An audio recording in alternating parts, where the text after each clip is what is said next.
أعوذ بالله من الشيطان الرجيم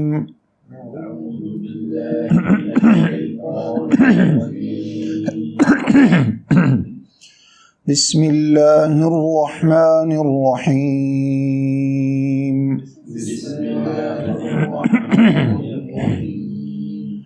وإذ واعدنا موسى 40 ليلة ثم اتخذتم العجل من بعده وإذ وعدنا موسى 40 ليلة ثم اتخذتم العجل من بعده وأنتم ظالمون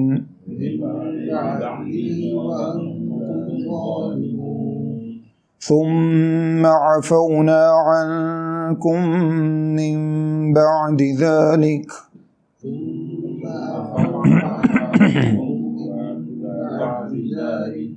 لعلكم تشكرون وإذ آتينا موسى الكتاب والفرقان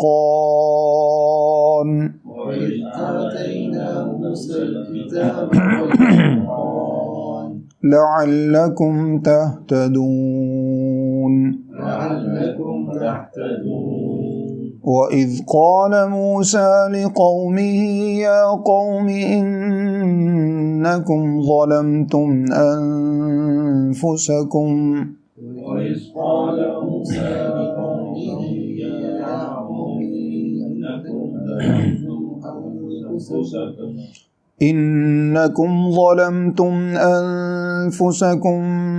باتخاذكم العجل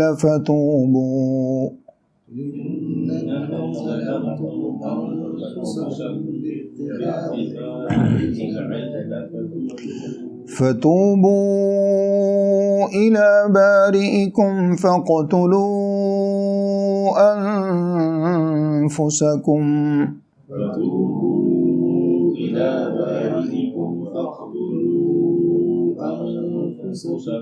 ذلكم خير لكم عند بارئكم فتاب عليكم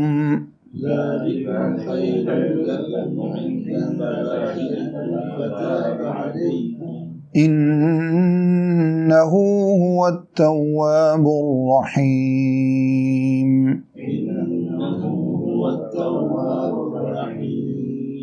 صدق الله العظيم بسم الله الرحمن الرحيم الحمد لله رب العالمين والصلاة والسلام على سيد المرسلين وعلى آله وصحبه أجمعين أما بعد أعوذ بالله من الشيطان الرجيم بسم الله الرحمن الرحيم وإذ